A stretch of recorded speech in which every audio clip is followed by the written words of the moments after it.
police. Tell the sheriff I shot him. Who? Tell him he's still on the loose. Is this some kind of joke? I've been trick-or-treated to death tonight. You don't know what death is.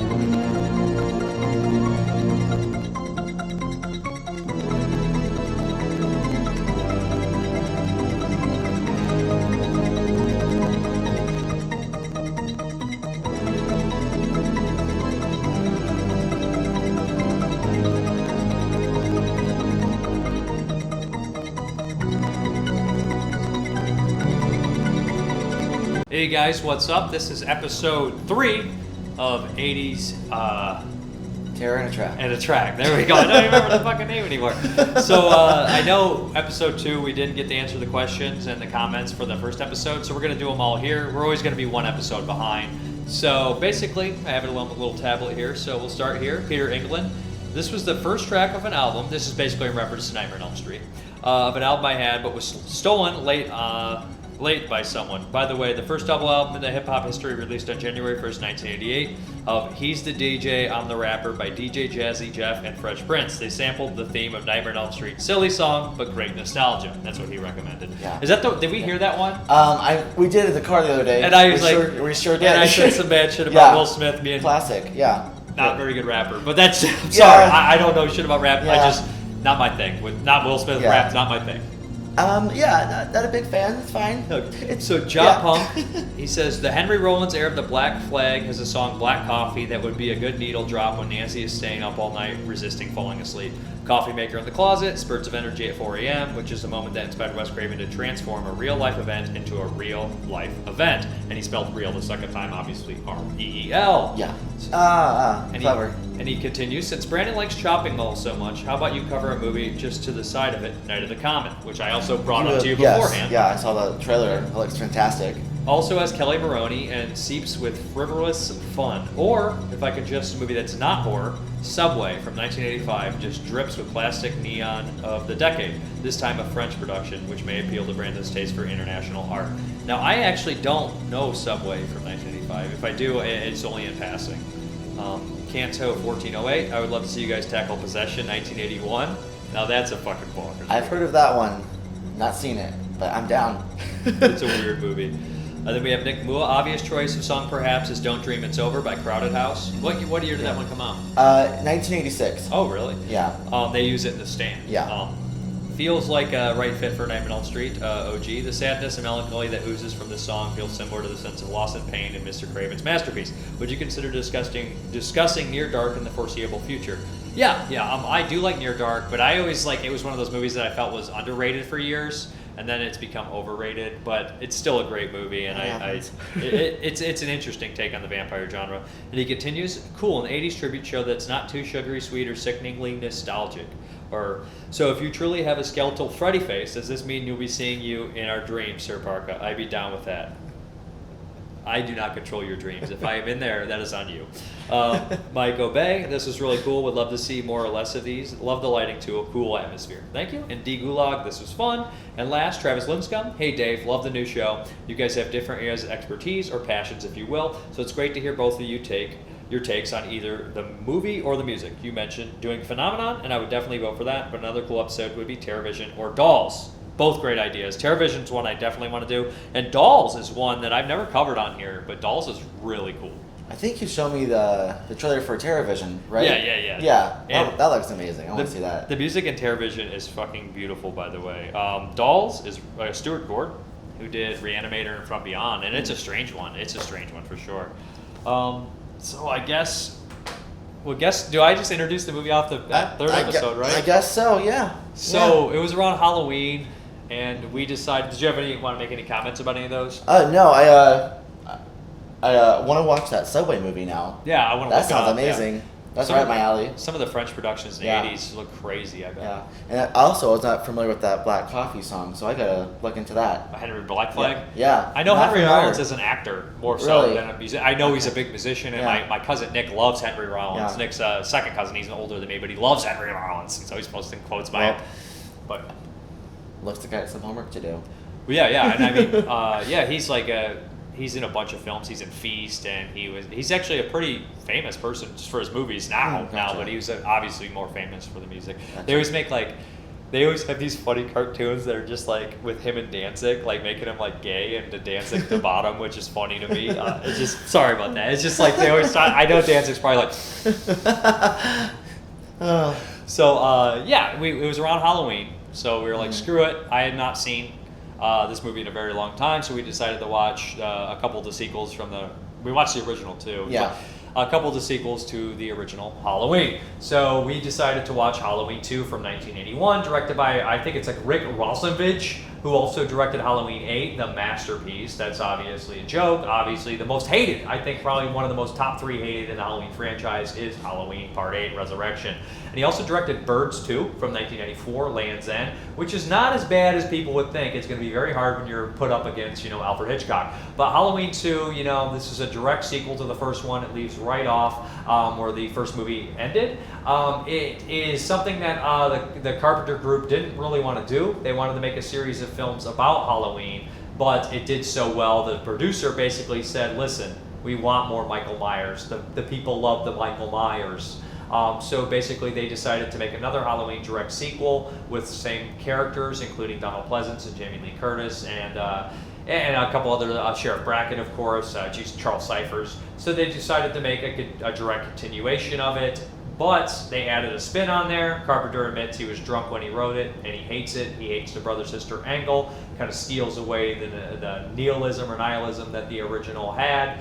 But it is what it is, and on top of that, they did get to eventually make the Halloween movie they wanted to, even though it was a huge flop. So, yeah. Anyways, the way they did this, it kind of carried on the legacy. It kind of trapped them to make the franchise films one way or another with the family thing, and it kind of hurt the franchise in a lot of ways. But the Halloween franchise, every horror franchise, has its ups and downs, and it has its muddled, weird history. And Halloween is no different. Halloween might be one of the most guilty of the weird timelines and muddled histories. But yeah, let's talk about Halloween 2, a movie I hadn't watched since I was a kid. I always enjoyed it then, and do we still enjoy it now? So. Yeah. This is the first time watch for you, right? First time watching it through. I have always wanted to watch it. I mean, because I work in a hospital, so I'm like, I know it's not in a hospital, so I'm like, let's scare ourselves. Let's do it. Of course. It has its moments. It's okay. It's messy. It has some weird, messy plot conveniences. The first half I really like because it's out in the streets. Yeah, I like that. And the technical stuff is really well done. I mean, it's well directed. Dean Yes. Cundy is still the cinematographer for the first film. So the point of view stuff is really cool. Michael Myers walking around the Halloween streets. Yes. I love that. Yes, that's cool. That was Loomis cool. is just a little bit more unhinged, and that progression will go on as the series goes on. I shot him 6 times. When we see Myers' point of view, and he runs up to the cop car without any context and just starts screaming, "I shot him 6 times!" It is by far the funniest moment in the film, and Donald Pleasance is just he's wonderful to watch. The shot where he goes in and steals the knife is a brilliant shot. Yes. That's very Yes. creepy. They Very use creepy. that later in Halloween 2018. They kind of have a shout out to that, Gotcha. which is funny Gotcha. because in that movie, Halloween 2 doesn't exist. It's a direct sequel to Part 1. So it's funny that those new Halloween movies reference the sequels that don't technically exist in the world. Yeah, but it's just kind of weird. Makes sense. It's nice little shout outs. Yeah. So the first half of this movie I enjoy more. Yeah. I will say I think the kills get a lot more brutal. They're more I guess 80s. maybe fun's not the right word to use with killing people, but they're more like, For sure, but they had to compete with Friday the 13th that Oh, came out in yeah, 1980 yeah. and all the other slasher booms from 81. 81 was the year of the slasher. If the year of the Giallo is 71, 72, 81 is the year of the slasher. You have My Bloody Valentine, The Burning, Friday the 13th Part 2. You have a slew of great slashers, Happy Birthday to Me, just tons of them. And some of the strongest slashers ever made were made in 81. So. Yeah. I did enjoy it. compared to 1, maybe not as much, but it was still good. Yeah, I mean, one's a better made film, and Yeah. it's just more classy, obviously. Yeah. But 2, like, has a lot of fun factors to it, and I did enjoy it. The Mr. Sandman song. And Oh it yeah, was that's really well. yeah. Loomis is a blast in it. Yes. Jamie yeah. Lee Curtis is underutilized. We all know She that. is. I mean, yeah. I was actually like, I thought she'd be in it a lot more. Yeah, well, Oh, well. she didn't really want to do this movie. Well, And the year previous, she had done 2 other horror films in 1980, she did The Fog, right? The Fog and 1980? Prom Night. Prom Well, Night, yeah. and Terror Train, she did 3. She did Oh. 3 slasher movies. Now, Fog's not a slasher, but she did 2 slasher movies before. Busy lady. Yeah, well, she had Halloween '78, and then she Yeah. had Road Games. I don't remember. That's somewhere in there too. Maybe. And then she had frickin', The Fog, Yeah. Prom Night, Yeah. Terror Train, Yeah. and Halloween 2. She's like, I've had enough of the slashers. Yeah. Yeah. I'm Tony Curtis and Janet Leigh's daughter. I don't need to do slasher Yeah. movies anymore. Yeah. Right? Yeah. Understood. Yeah. I do like seeing Leo Rossi in this. He's the guy. He's one of the orderlies or whatever the fuck he is. Yeah. Paramedics. Yeah. Oh yeah. He's very Yeah. funny in it. Yeah. Off-screen death though. Yeah. There's lots of off-screen deaths in that movie. In this, yeah, there is. Yeah. Yeah. There's a few. Oh, A it's like couple. 2 or 3. It's 2 or 3. Yeah. Yeah. The funny thing that I noticed this time, like they spend so much time with the side characters and build suspense with them, and then like the heavyset security guard, who's also in a movie I watched called Stingray, where he plays this really ridiculous like criminal. He's really good at it. It's very Yeah. funny, and he has a gun the whole time shooting around. But it's just that's an insane exploitation movie from the '70s. Anyways, they spend so much time with his security guard, and then when they kill, you're like, why did we spend 25 minutes with this guy? It was. I really thought there'd be a little bit more character development. Well, there was character Like, development. I thought he for would what? interact more with people. Yeah. He didn't really change any of the. He was just a body count, but they did give him character development, which is nice. Yeah, they did. And then, He bites for it. like 10 minutes. So like the end of this movie, think about like how like the next time when they pick up the Return of Michael Myers for part 4, like how like that's kind of like another thing where it's like fuck it. There was lots of inconsistencies with also like scene setting. Yeah. Because like I think I brought this up to you towards the very end. Yeah, like when she's being taken away at the end of the movie, it's nighttime, but then like the last scene is daytime. Like when she's looking out the window, it's daytime, and it's like pretty obvious. It wasn't like dawn, Yeah, it did. There were some obvious changes back and forth for this. It's not probably that big of a budget movie. No. Probably more than the first one. Probably just a rough day on set. Also, probably that. But and there's also some weird, like, sloppy script stuff. Sure. And it's nothing to ruin a movie. It's a slasher movie. I've forgiven way sloppier stuff. There's a scene in here where Michael Myers is walking the streets, and on the radio they hear, so-and-so, Laurie Strode has been taken to this hospital. And it's just like, I get it. Michael Myers needs to see that. He technically should have seen it on television, and they should have said the survivors have been taken to Memorial Hospital or wherever the fuck the hospital is. Yeah. But they usually don't tell victims' names, surviving victims' names over the radio. And I know that other movies have done that too, just as a plot convenience. But it's also just very funny that there's a kid walking around on Halloween with a boombox listening to the fucking news that's like 8 years old. That's not what you do when you're trying to get candy. No, where are his parents? I don't know. I do like that they brought Ben Tramer back. He was just I was just mentioned about in to the bring first that film. up. And I love his demise. And I love Loomis's part in it. It's just like, oh, shit, wasn't him. All right, let's keep going. Loomis is just like, Zero remorse. He has remorse, but he's just like so unhinged. I don't know. I shot him 6 times. 6 times. 6 times. And then in the opening, the best part. Of course, the funny thing is, when the way they edit it, you hear 7 gunshots. That's always a thing. Oh, in the you opening of pointed this, that out to me. That's always a thing that a lot of people point out. So I Yeah. mean, like, we're not going to say anything deep or different about Halloween 2. I don't think.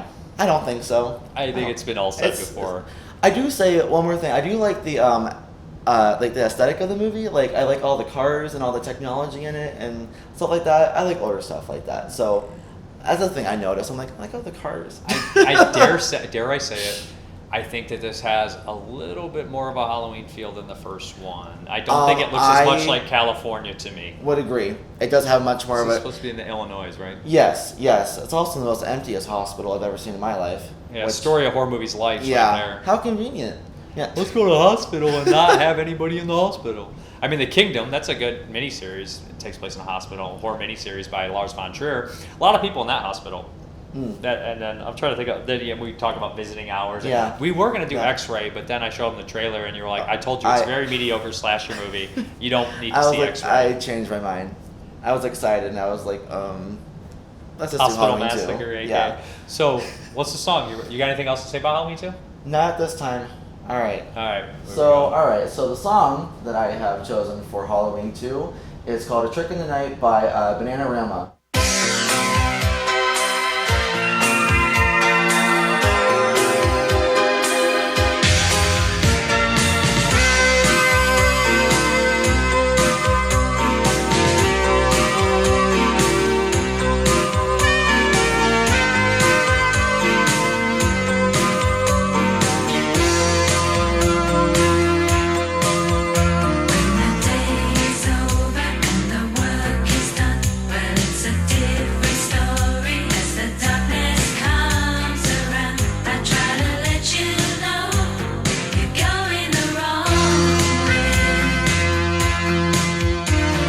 Off their second, that's not true, their third album, excuse me, from 1986. We might recognize Bananarama for more like pop songs. This is more like a alternative new wave type of song. It did alright. It wasn't a big hit. It was not Venus off that album, which we all know that song. And if you don't know it, you'd hear it and you would know it. But it did the UK chart. Bananarama is a British band. Peaked at number 32 on the charts, so not too bad, not too great. And then here in the States, it peaked at 73, so not so great here. But it's a pretty solid song, and yeah. Okay. Yeah. So, I noticed, the first thing I noticed about this one was, like, I had only known, like, Venus. So when I heard this, I was like, oh, this sounds nothing like Venus. And I actually enjoyed it more. Thought it was a good song. Yeah. I'm gonna not say why I think it connects to Halloween 2, because I feel like I steal a lot of things that you say when I do this, so I'm just letting you dive into it, why you connect it with Halloween 2. That's okay. So, I thought, Halloween 2, I was really struggling to find a song with this one. I was like, but I chose a song kind of for the title, just like a trick in the night, kind of like trick-or-treating. Yeah. Like, not really related, but I'm like, whatever. But also, one of the main lyrics, there's like, it's like, hey, what you doing? Tell me what you're doing. Walking through danger, you don't know what's wrong or what's right. And it's kind of like, I was like thinking, why are you, just tripped over my words right there. Yeah, okay. My bad. Thinking like Loomis and Laurie being like, why are you doing this? Like, and like, he has, or talking about Michael, how he has no like conscious. He's just a killing machine. Yeah. And there seems to be no rhyme or reason to it. Or also, like telling you like why you're doing this or whatever. Because I know at the end of the movie, or maybe it's toward the middle of the movie, it's like Laurie's just like why me? Like why me? And then we get the big yeah. So that's kind of the main reasons why I chose this song. And also another reason I chose it was because it kind of has a kind of dark, kind of mysterious, like vibe to it. It has a stalking vibe. It has a stalking vibe to it, and it's like kind of slow, but it's also at the same time sort of fast. Because it's also a pop song. Yeah, of course.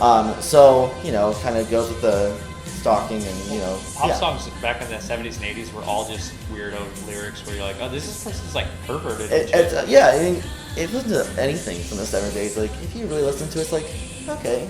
I listened to this as a kid. That's fine. I did enjoy the song. I thought it was pretty good, and I did notice the danger, the stalking, and the trick in there and stuff. Yes, like that. Definitely. Yeah.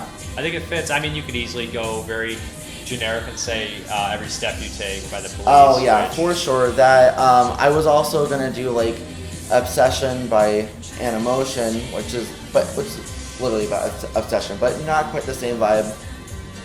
If we ever watched The Fan from the 80s, we could do the one with Michael Biehn, but there's a Der Fan, a German film about an obsessed fan. You could definitely do it with that. All right. It's a German horror thriller from the 80s. I believe it's from the 80s. It's a pretty cool movie. Perfect. Yeah. Yeah. Like I said, I kind of struggled to find a song. I was like going through all these songs. I'm like, that doesn't work. That doesn't make sense. And so this is the best I could do. And sometimes I try to find songs that a lot of people might not know about. Yeah. To maybe expose you all to some new music. That's definitely a good idea. But so I'm like, this works for me. Yeah, and it was good because I didn't know Bananarama except the Venus. Yeah, I think they had another one too that I knew. You might know their song "Cruel Summer." If you, I feel a lot of people, like, if you hear it, you're like, oh yeah, I know that song. Maybe. Yeah. So basically, we want to know what song you would pair up with Halloween 2. I don't know. Like, it doesn't seem like a movie that you would pair up with much music. Yeah, it's really hard. I mean, I was also thinking about doing the song "Pressure" by Billy Joel, simply because of the scene at the end where they blow up the hospital. You know, the operating room, like with the gas tanks. I'm like, yeah.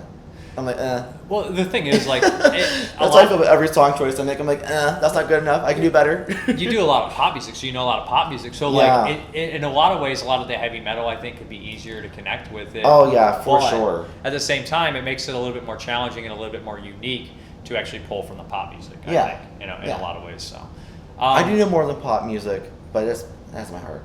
Yeah, any suggestions you guys want for any future episodes? But I'd really like to hear the music that you guys would pair up with Halloween 2. For sure. Or even needle drops for Halloween 2 yeah, that you would have liked definitely. to hear in there. That was cool. Somebody dropped a needle drop for that. That was a good idea. Very much so. Yeah. We're going to do Halloween 3, but we're going to take a little break. We're going to do Halloween 2 and 3 together. I think that's good. Unless you have anything else to say about Halloween 2? Nope. I'm glad I watched it. Yeah. So I'm trying to get caught up. I have a lot of work to do. Yeah, I mean, I did enjoy Halloween 2. Like I said, the first half I thought was so much more fun on the street. It was just a little bit more intense and just like you got to see Haddonfield more. I like when it opened up. And then it's weird when a movie starts opened up and then it closes. Like Yeah. It can be kind of like, I feel like it's the other way around a lot of times. The movie starts a little smaller and then gets bigger. Gets bigger, yeah. But it is what it is. So yeah. We're going to take a little break and we're going to do Halloween 3. All right. Sounds good.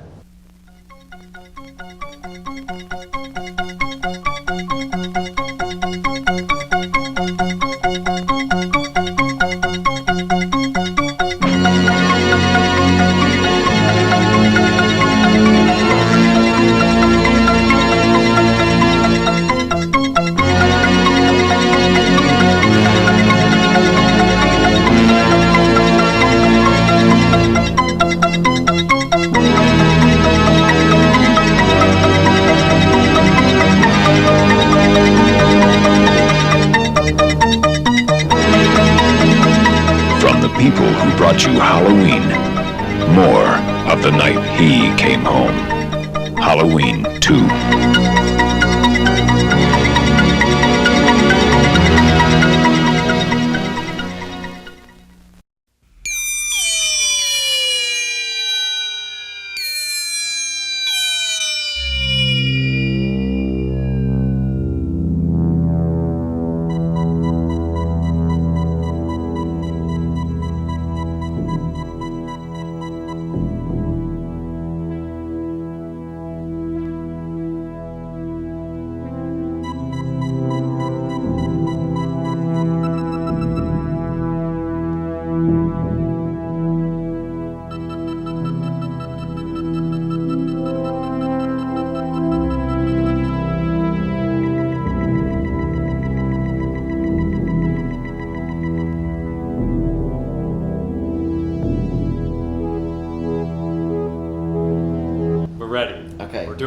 Let's go. All right, so we're back for part 2 of this video, and we're going to talk about Halloween 3, of course. So let me introduce Halloween 3, 1982, directed by Tommy Lee Wallace, who worked on the first Halloween movie. He actually was Michael Myers at one point in the film, just a small part. A couple people were in the Michael Myers suit. So they offered him Halloween 2. He didn't want to do it because he didn't like the idea of Michael Myers coming back, yada, yada, yada. But when they came back and offered him Halloween 3, he took it. Halloween 3 is infamous for not having Michael Myers in it. Growing up my entire life, everybody hated on it. It was a video store. I remember complaining about it. Even as like a 6-year-old, I was like, Michael Myers isn't in this. I don't know why. Some guy stopped and was like, the original reason for that was because they're going to make an entire series about Halloween-oriented horror films. And I was like, oh, cool. As I got older, I grew appreciation for it. I never ever hated Halloween 3, but as I got older, I liked it more and more and more. So it's directed by Tommy Lee Wallace. Like I said, he would go on to do, I'd say, 2 more very famous horror films, and Fright Night 2, another sequel that I adore. I don't know if anybody else does. And It, the 1990 miniseries with Tim Curry. Anyways, Halloween 3. It's a strange film. It's written by, originally was written partially by Nigel, I can't think of his name. He wrote the Quatermass movies. And to me, Halloween 3 feels like a new wave Quatermass film. If I were to pick a new trilogy of Quatermass films, it would be Halloween 3, Season of the Witch, Life Force by Tobe Hooper, and John Carpenter's Prince of Darkness. I think these films all encapsulate kind of like the Quatermass kind of storylines, these big, conceptually weird, hard to grasp stories that are just scary and bizarre and entertaining. And I think that's what Halloween 3 is. I think Dean Cundey did come back and do the cinematography. It's wonderful cinematography. This is actually probably one of my favorite Halloween movies to watch around Halloween. It's one of my favorite Halloween movies in the series. It might be my favorite Halloween movie, I'm not gonna lie. So yeah, it has Tom Atkins in it. It has, what the fuck is the actor's name? Dan O'Harely. I have trouble saying his Irish last name. Who's in stuff like The Last Starfighter. There's a bunch of other familiar people in here. So yeah, let's just talk about Halloween 3, Season of the Witch, directed by Tommy Lee Wallace. So I could keep going on and on, but what are your initial thoughts on it? I loved it. Way better than Halloween 2, for sure. I mean, honestly, it's a really good movie. I mean, from start to finish, the plot line is actually solid all the way through. I don't know if it makes. Oh! I mean, yeah, I know what you're saying, right? But like, comparatively, the idea is batshit insane, though. Yes, absolutely. It's like the guys who worked on Ancient Aliens wrote this fucking script. Yeah. I mean, this Stonehenge shit. Like, what the fuck's that word? Because why not? Because it's magic, apparently. Stonehenge. It's a magic stone, okay? There it is. It's a magic rock, okay? But yeah, go ahead. Yeah. But I see what you're saying. The script is more. It makes more sense. It follows through. Yeah. I absolutely love the opening sequence. With the terrifying. I love all like I mentioned this in the first part. We're talking about Halloween 2. How I like the cars and the technology in it. The technology used in this movie, absolutely love that. So I thought it was really cool how the opening sequence has like making the jack-o'-lantern with like TV, computer, whatever it might have been. But it synced up with the music, and I'm like, that's really cool. I'm also a nerd because I'm like, that was actually really hard to do. Back in that time, but back in 1982, that was really hard. So I'm like, good job. Whoever did that, good job. You know what I really like about this one? And the older I get, the more I get like this. There's a mystery behind it. There's actually two people trying to figure out what the fuck is going on. And as an adult, like, that's one thing that to me is automatically like adult horror. Although some of the kid-oriented horror is about kids trying to figure out a murder or kids trying to figure out what's going on. But when you have two like people like sleuthing through an entire movie to figure something out, I feel like it makes this adult connection to me because you're just trying to figure out this obsession or what the fuck's going on. Sometimes you dig yourself in a deeper hole. This one has like a film noir style to it, and even when they go to the town that basically the factory has built, there's this character in this film that reminds me of Elijah Cook Jr., who is in a bunch of these film noirs. It's not him, although it should have been. I don't know if he's dead at this point, but it just reminds me so much of him, this drunkard that is just disgruntled by the fucking factory. Yeah. And it's just brilliant. Another movie that is like this, to me, has a tone, is Messiah of Evil from 1973, which is one of my personal favorite horror films. But no, this film has a detective aspect. Another one that I always bring up every time I bring up the detective narrate like an aspect in a horror film is Noroi, The Curse from 2005, which is a wonderful Japanese film.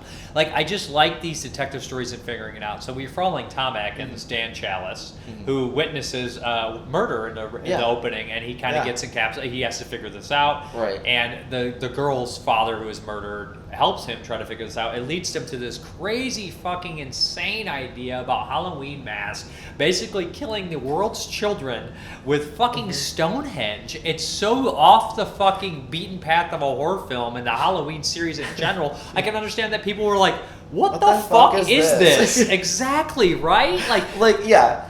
I mean, if it was just named something else and was not associated with the series, it would have been... there'd be no complaints. But they never get the money for it. You see, that's true. That's why true. I mean, this is going to be a weird reach and weird comparison, but the Joker that recently came out, everybody's like, this isn't the Joker. This isn't a superhero movie. This is just a Martin Scorsese ripoff painted as a superhero movie. And my friend was like, why didn't they just make that movie and not call it the Joker? I was like, because they wouldn't have got the fucking money, A. And B, I think it's really funny that all these superhero fans went to see a superhero movie and they got a fucking Martin Scorsese King of New York Taxi Driver rip. And it's an entertaining, I'm not dogging on it because it's inspired by those movies. That's what everyone does. And I liked it. But I'm just saying, it's just funny to me. Like Halloween 3, if it didn't have the Halloween name behind it, would have got the money or anything. Because I feel like the budget on this is big. The special effects are fucking amazing. The music's great. Carpenter did the music too. Okay, also, since we're going to talk about the music, I'm going to point this out. I love the large amount of smooth jazz throughout the film. I'm like, oh, that's my shit. You know what also cracks me up is that Tom Atkins is the king of being like 45 years old and like just fucking all these girls in the fog. He fucks Jamie Lee Curtis. I'm like, this is a very sexy cast. Everyone's very pretty in this movie. And then you got Tom Atkins. Listen.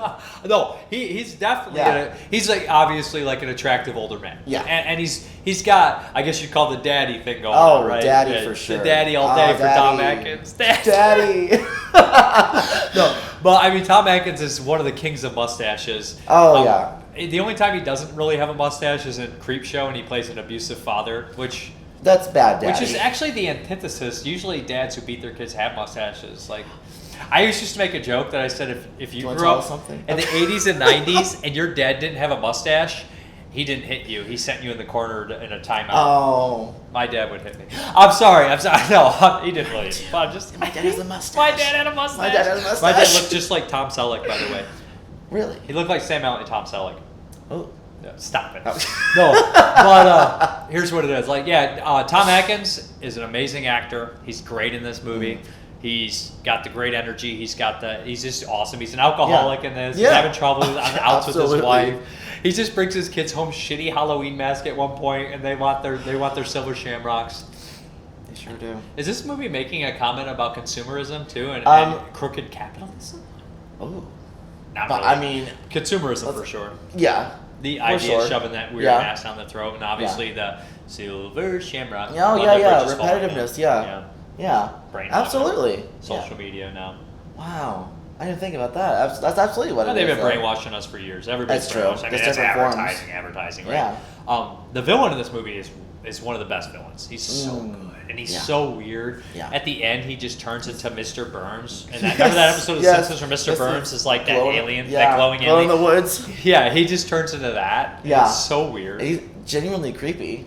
But he's really fun, and he's got that spirit because he made all the toys to play tricks. Yeah. And I love his explanation when he talks about like Samhain. Yeah. And thank God for him saying Samhain, because one time I watched a fucking movie where the villain was basically a ripoff of this villain, and he called him Samhain. Samhain. Bro, this ain't Ghostbusters, the television. This isn't the real Ghostbusters television show. Get the fuck out of here with that. It's Samhain or Samhain or whatever. It's not Samhain. Now, little Sam from Trick or Treat was also called Sam, you know what I mean? You ever seen Trick or Treat? I have not. I know it. He's not a horror fan, he's a music fan. Don't come for me, I'm sorry. You're canceled. You're horror canceled. I probably. It's not very hard to get horror canceled. There's a lot of gatekeepers. There is. I'm learning. I'm sorry. Like I said, I'm trying to do my homework. He's here for the music. I'm here for the movies. Yeah. I'm here for good times. Okay. So anything else about Halloween 3? We could talk about this movie forever, really. I will say, I think I mentioned this when we talked about Halloween 2. I feel like each Halloween that keeps going by, the kills get more and more brutal. Like, we're 82 now. Yeah, 82. Same year as The Thing, Creepshow, Tenebrae. A lot of brutal kills in these movies. A lot of special effects. And special effects. I feel like, especially at that time, when all that was like new, you can really use like I'm sure a lot of it was actually practical, not CGI. You know, some of it, but not all of it. Also, the year of the New York Ripper by Lucio Fulci, which is probably the most brutal movie of the year. Really? Nasty. Love it. Nasty though. Well, not for human consumption. Okay, that's fine. Only chuds like horror fans like myself. Well, I mean, I just remember like the very first. Well, the nose break. It's in my head since we watched it, and I can feel it. It bothers me. So I'm like, all right, whoever thought of that, go to therapy. And when the lady fucks around with the shamrock mask. Yeah, that part. And she's like, that's so that amazing. Shit's nasty. I wonder if they actually used like real bugs in that movie. There's bugs in that for real. You're younger than me. Can you not tell it's real bugs? I can. To me, like, I'm not trying to be dick, no, but like, because they say a lot of younger people prefer the CGI. They think it looks better to them. Well, like, I'm just thinking, like, if I was that actor, I would be like, I don't know about that. I'm not having that bug in my mouth. I know your favorite movie from the 80s, directed by Jim Wynorski, Shopping Mall. there's a story Jim Wynorski was telling where on Haunting Morello, when he made that, he was like covering the girl in snakes and like spiders and scorpions, and he was like, she was like, I'm not doing that. He's like, if I can do it, you can do it. So he put the tarantula on him. He's like, that's fine. Put the snake on him. He's that's fine. He put the scorpion on him. He's like, that's not cool. Keep the tarantulas and the snakes. The scorpions are going. The scorpions are not cool. Apparently the scorpions were too much for him, so he didn't put it on her. But that's just a story he told on a podcast or something. But I can see if you're not willing to do it as the director, then you shouldn't ask somebody else to do it. That's true. Listen, how dedicated are you to the cause? Exactly. We should mention also the family that is like the dad who sold all the masks, and he brings his obnoxious family with him. They are such wonderful comic relief. They sure are. I'm not gonna lie though, like when the little kid dies, I'm like, thank you. Thank you. I'm glad he was the first to go. But you know what's funny? Like, remember when the villain Connell Cottrad or whatever the fuck explains it? He's like Dan Chalice is like, why are you doing this? He's like, it's Halloween and they need a sacrifice. But he's also like, it's the ultimate joke or something, ultimate trick, because he made all those fucking toys. It's so weird. You know what? The more I talk about this movie, the more I fucking like it. I mean, listen. I think it just went from a 9 to a 10. Honestly, I think I'm giving it a 5 out of 5. I think it's perfect. And I also have to mention, like, the soundtrack in this movie is fantastic. Well, it's got all those weird moments. Like, yeah. My friend Brandon Salkill, who used to act with him all the time, he always loved the weird shit that, like, Carpenter's music would do. And, like, they'd always be, like, beams of light. And they'd do the... pew. Yeah, he'd always make jokes about it, and Christine and this. Oh, sure. And like he'd always do that, and it's such a perfect 80s thing. It's so 80s. And yeah, like I miss my friend Brandon. He was just like, he used to live around here, and I'm getting all emotional and sentimental, but he just was, me and him would just fucking riff all day and just fucking annoyed our friend Dustin. But no, like, he always used to make the dumb fucking stupid 80s. Yeah. Well, that's the thing I love about the 80s. That's why I think it's so much fun. It's because at the time, all these synthesizers and all these computers and technology, it was all brand new. So they're just fucking around. Like, what does this do? That sounds cool. Put it in. And the funny thing is now, like, the computer technology, when you see a computer in the 80s, and now they put it, like, nowadays, like, if you look at the thing. Yeah. Oh, remember when they're like, Wilford Brimley puts in the calculations. Where's the thing? Is like, that's not how computers even work nowadays. No, they couldn't figure that out. But shit's still funny though. That's the only dated part in that whole movie. That's absolutely true. I just realized that. That's funny. The Thing's still a top 5 best horror movies ever made. It's good. Thing is one of the best horror films ever made, hands down. I like it. I've seen it. Who doesn't? Yeah, I mean, good film. So do you want to talk about Halloween 3 anymore? Yeah. When you bring up the music, we'll have more to say after. Gotcha. Oh, we sure will. All right, let's get into the music. But if you want to talk about anything else before? No. No. All right. I've had a couple drinks. All right. So the song I have chosen for Halloween 3 is none other than Mr. Roboto by Styx.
Absolute 80s classic, big hit.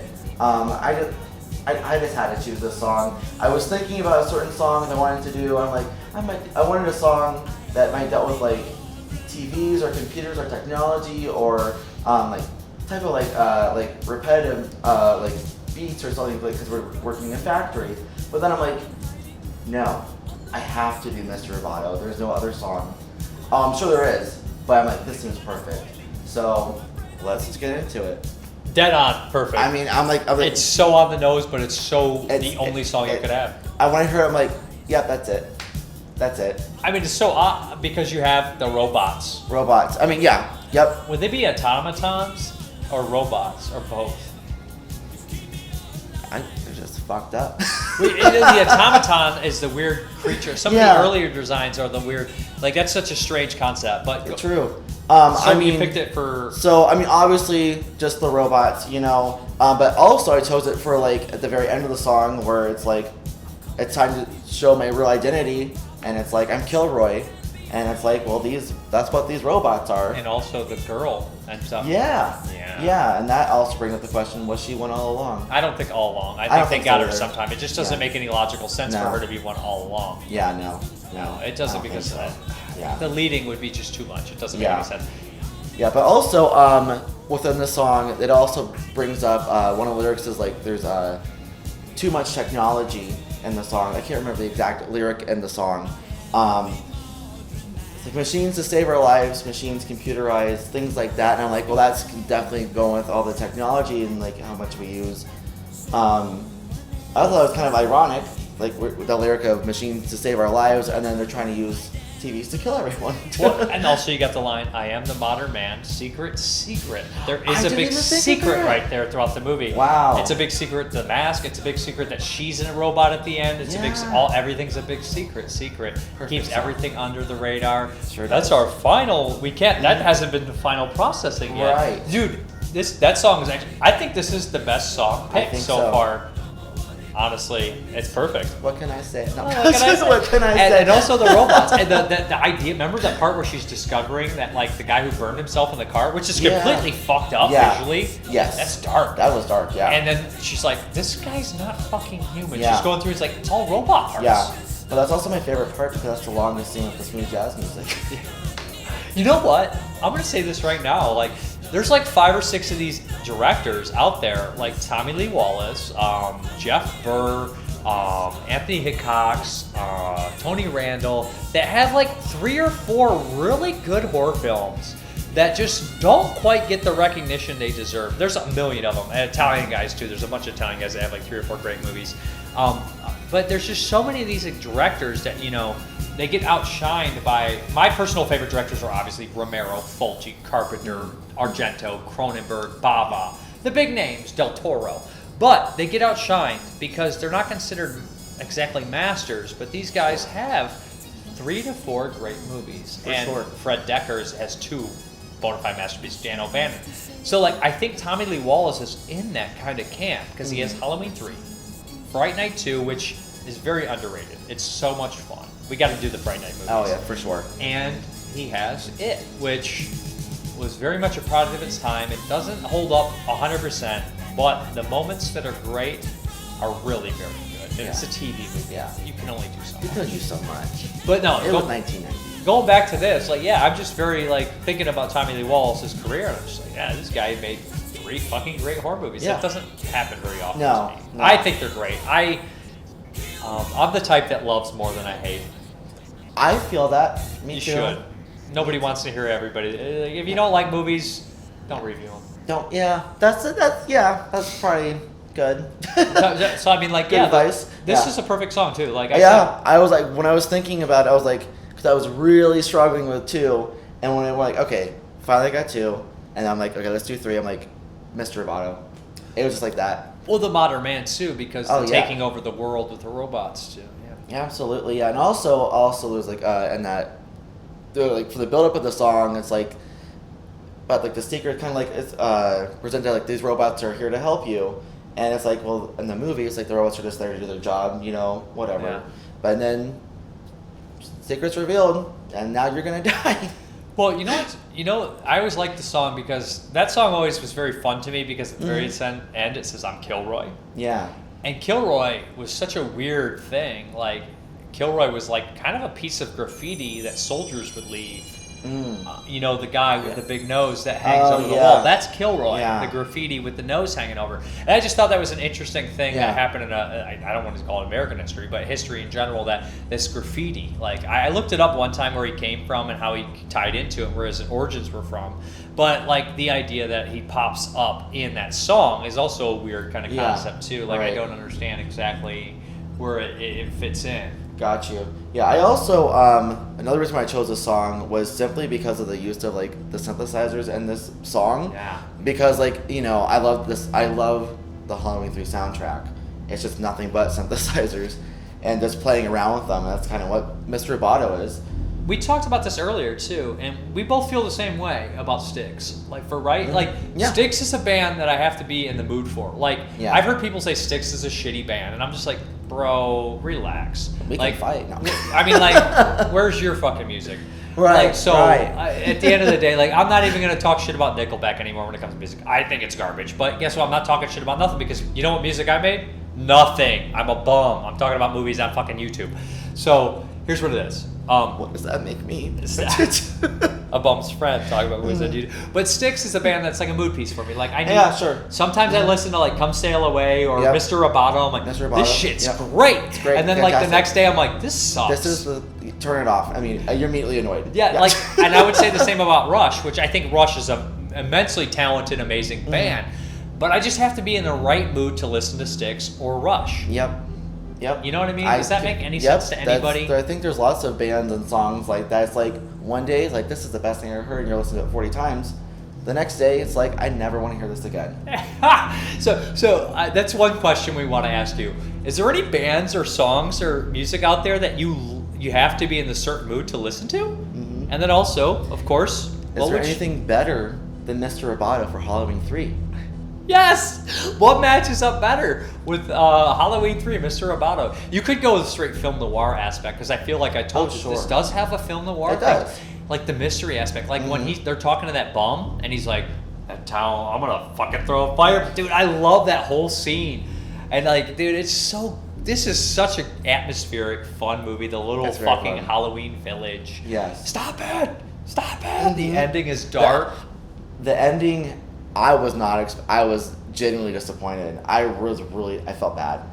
I was like, I really thought he was gonna do it. I thought, like, he did it. Welcome to the 70s and the early 80s. Just the You're same gonna way feel real when bad. we watched Return of the Living Dead, I'm like, oh, they just killed everyone. Okay. Well, that has a sense of playfulness, because Dan O'Bannon, I feel like Dan O'Bannon was very untrustworthy of any authoritarian figures. So I feel like Dan O'Bannon, you know, like, he was a strange guy. Like, you hear stories about him, like, just that, and you're just like, yeah, he wouldn't end it like that. Like, and the funny thing is, Romero, who's the zombie king, never went as far to drop the nuke, but he damn talked about it, Dawn of the Dead. Dan O'Bannon's like, he has this playfulness of, like, just nihilism. Like, it's not nihilism in the dark sense of something like Cannibal Holocaust or, you know, a lot of films, but he has a playfulness of it, you know? And I feel like that Return of the Dead is the ultimate playfulness in the dark comedy. It's just, that's a perfect film, too. I mean, I love it. Fantastic. So now I think we decide on the spot what we're going to do next time. Okay. Let's just talk free. There's some titles I would like to do. Okay. I would love to do Night of the Comet. I would love to do Phenomenon. I would love to do Demons. I would love to do The Beyond. Okay. The Beyond is an 80s one. We could also do one that we both haven't seen. That's true. There's a big list of those. Everything you just said, I have not seen. Okay. But I've seen all those, though. Okay. I haven't seen Night of the Comet in like 25 years. My friend from across the street, Ashley Cox, I shouldn't say her fucking name, that's probably, but she used to love that movie, and she was like, it's a goodie, but an oldie, and she made me watch it, and I was like probably like 12, and I was like, I don't like it that much. But then rewatching it later, I did enjoy it. So I feel like I never gave Night of the Comet the fair shake, because Night of the Creeps, which sounds almost exactly like Night of the Comet, is much better from '86, and I think that Night of the Creeps is one that you would love too. Okay. So Night of the Creeps is on the list too. But what name some titles you would like to do? Right. Chopping Mall? We have to talk about at some point. So you name a few, and then we'll think. Yeah, I know we've talked about doing Phenomenon for a while now. We've also Well, now I want to do Possession. I'm down for Possession. I mean, is it really that? Is it fucked up? It's just crazy. It's just I'm weird. fine It's with just like crazy. an art film. I'll see it then. But it's different, and I've not seen it in a long time. I haven't even got to watch my like deluxe Mondo box set. So, name 3 movies. Just name 3, and I'll name 3. Come back Okay. at 3, and then we'll see if any of them match up. Okay. I got Night of the Comet, Night of the Creeps, and Phenomenon. Those are 3 I would like to do. Well, we have 2 matching. I want to do Night of the Comet, Phenomenon, and I want to do Possession. Let's just do Possession. Possession. Because I didn't mention. Let's just do Possession. Possession. Possession. We're doing it. Andrzej Zulawski. It's an art film starring Sam Neill and Isabella Adjani, who is the sexiest woman of all time. I like them crazy. Like I told you, the crazier you are, like when I see a crazy woman in the movie, I'm like, I want you to slit my throat. I deserve to have my throat. It'd be an honor. And also, Sam Neill is just a great actor. He's also like amazing. Jurassic Park. Event Horizon. In the Mouth of Madness. Let's do Possession. We're gonna do Possession. So like right here, that guy suggested it. And it's happening right the fuck away. So for you. That's you guys. Leave comments. Leave suggestions. This rarely happens on my own channel because I'm always so busy and backlogged. But this is fun. This is fun.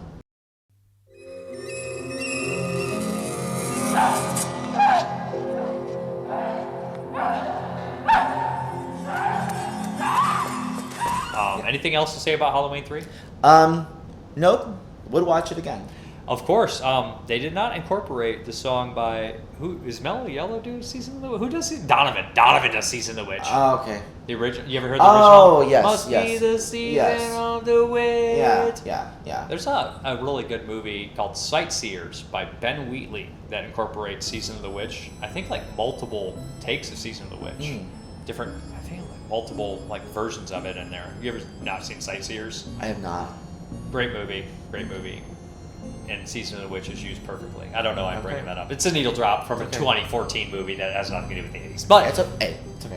I'm good. You good? I'm good. I think this is our most fun episode we had. I think so. I had a lot of fun. A lot of fun. This was good. This was good. All right. Cool.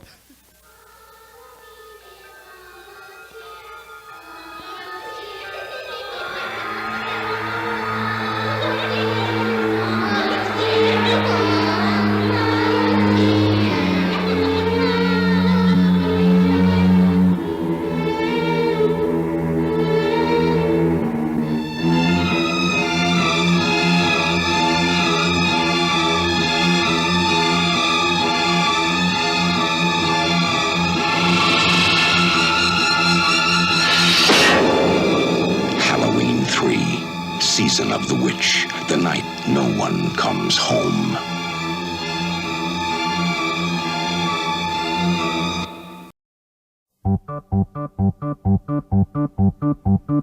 Happy, happy Halloween, Halloween, Halloween. Happy, happy Halloween, silver shamrock.